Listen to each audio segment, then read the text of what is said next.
जय गुरु जी। प्रणाम गुरु जी। जय गुरु जी। संगत जी, आज हम गुरु जी के ग्रंथ दिव्य आभा में से पेज नंबर 115 से एक भक्त का सत्संग नम आकाश पर प्रज्वलित सूर्य पढ़ेंगे। अपने गुरु की महानता का वर्णन करने में मुझ में सामर्थ्य नहीं है, क्योंकि मात्र शब्द उनकी अद्वितीय दिव्यता के लिए अपर्याप्त हैं।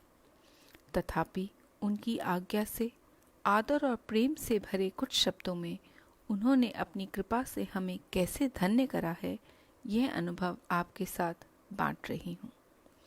जीवन के अस्तित्व का मार्ग मोक्ष प्राप्ति की कामना के समान है। जो अपने जीवन की बागडोर अपने गुरु को समर्पित कर देते हैं, उनके लिए यह सरल हो जाता है। वास्तव में हम मार्गदर्शक न होकर केवल अनुयायी हैं। मेरा जन्म एक जट सिख परिवार में हुआ था। मेरे परिवार में आनंद, सुख, समृद्धि, शिक्षा और अनुशासन किसी का अभाव नहीं था। अपने बचपन से मैं अपने दादा से बहुत प्रभावित रही हूँ, जो सदा धर्म और ईश्वर में विश्वास रखते आए हैं। शनैः शनैः एक गुरु की महिमा प्राप्त करने का विचार मेरे मन में बस गया। मेरा विवाह भी एक जट सिख परिवार में हुआ। मेरे पति 3 कन्याओं के बाद परिवार में आए थे। इस कारण उन्हें अत्यधिक स्नेह प्राप्त हुआ था और उनकी आदतें बिगड़ गईं।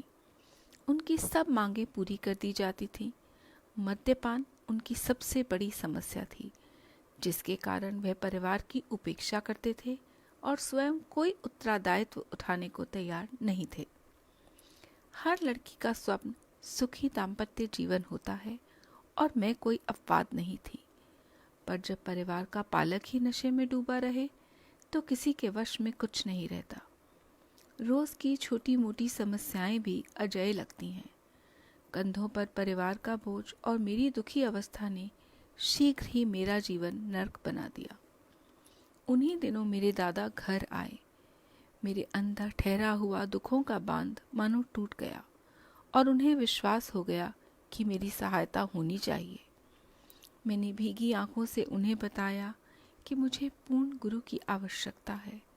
हम अपने नश्वर शरीर और मन के लगातार प्रयत्नों से भी गुरु के पास नहीं पहुंच सकते, जब तक हम उनके निर्देशित मार्ग पर चलने को तत्पर नहीं हैं। ऐसी अवस्था आने पर गुरु स्वयं हमें अपने समीप बुलाने का सहज मार्ग निकाल लेते हैं। थोड़े समय के बाद मेरी माँ मुझे गुरुजी के पास ले गईं। गुरुजी के यहाँ पहुँचते ही मुझे गुलाब पुष्पों की सुगंध आई। उन्हें देखकर मेरी आंखों में पानी भर आया। अगले कुछ घंटों जब तक मैं वहाँ बैठी रही, मेरी आंखों से निरंतर अश्रु प्रवाहित होते रहे। उससे पहले दर्शन के बाद जब भी मेरी गुरुजी से भेंट होती थी, मैं अपनी भावनाओं पर नियंत्रण नहीं रख पाती थी।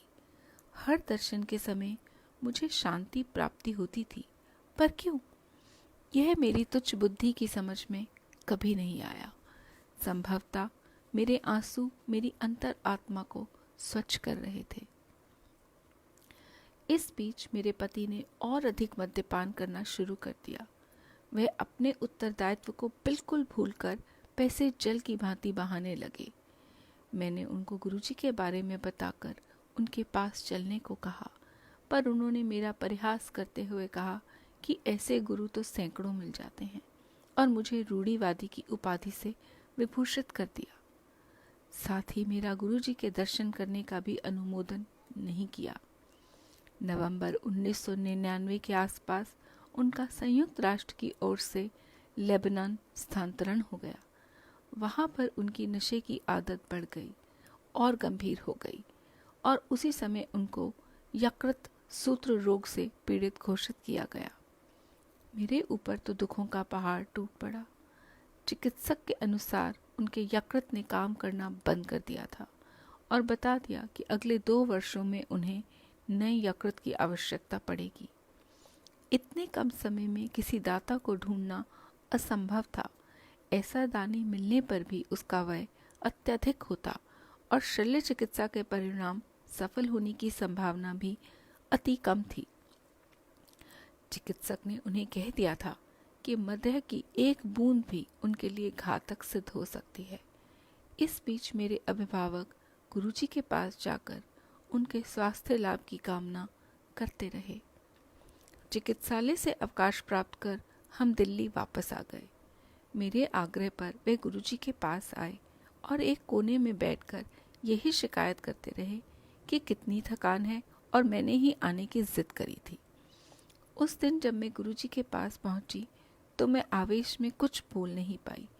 मेरी माँ और मैंने गुरुजी से उनको बचाने की विनती करी। गुरुजी ने उत्तर दिया कि वह तो नास्तिक है, वे उसकी सहायता कैसे कर सकते हैं। उसके बाद मैं गुरुजी के पास अकेली ही जाती रही, क्योंकि मेरे पति साथ आने को तत्पर नहीं थे। एक रात गुरुजी के यहाँ से वापस आने पर मैं गहरी नींद में सो रही थी। तब अचानक जोर से मेरे कमरे में वायु का झोंका आया। भय के कारण मैं बिस्तर में उठकर बैठ गई और आंखें बंद कर प्रार्थना करने लगी। मुझे अंधेरे को चीरते श्वेत प्रकाश का आभास हुआ जो मेरे मस्तक तक आ रहा था। उस श्वेत प्रकाश के मध्य में गुरुजी की आकृति थी। उन्होंने कहा कि वह अब मेरे पति को ठीक करेंगे। अगले 15-20 मिनट तक शल्य कक्षों के समान गंध आती रही। उसके बाद जब सब साफ हो गया तो गुरुजी ने कहा उन्होंने मेरे पति को स्वस्थ कर दिया है। उसके बाद मैं सो गई। उस दिन को बीते हुए 6 वर्ष बीत गए हैं, परंतु मेरे पति ने अपने नशे की आदत बनाए रखी है। मेरे परिवार वाले और मैं विस्मित हैं कि चिकित्सकों के कथन के विपरीत उनका स्वास्थ्य बना हुआ है और गुरुजी कैसे उनकी दिन रात देखभाल कर रहे हैं। मेरे पति भी गुरुजी द्वारा दिए गए जीवन दान के लिए उनके आभारी हैं। इस संसार के समस्त ग्रंथों के अनुसार मनुष्य के जन्म से पूर्व ही उसकी मृत्यु की तिथि निर्धारित हो जाती है और उसे एक पढ़ते हुए बताया कि उन सब ने उनसे कुछ न कुछ विनती करी थी। उन्होंने सबकी मनोकामना पूर्ण कर दी थी। उनके पास से कोई भी खाली हाथ नहीं लौटता है। व्यापारी को समृद्धि, रोगी को स्वास्थ्य लाभ, विद्यार्थी को विद्या आदि, कुछ को उनके आशीष का आभास हो जाता है, शेष अनभिज्ञ रहते हैं। उनके स्नेह की कोई सीमा नहीं है। आस्तिक या नास्तिक सबको उनकी दया प्राप्त होती है।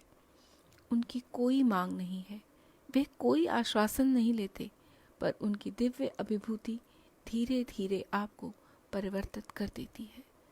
प्रतिदिन याचक अपने दुख लेकर उनके दर्शन के लिए आते हैं और उनकी कृपा उन पर मेघों से ढके हुए नम आकाश को चीरकर चमकते हुए सूर्य की भांति बरसती है। शुक्राना गुरु महाराज। जय गुरु जी। पढ़ते वक्त कोई भी गलती हुई हो मालिक तो माफ़ कीजिएगा। भूल चूक माफ़ करना आप भी संगत जी। शुक्राना गुरु महाराज। जय गुरु जी।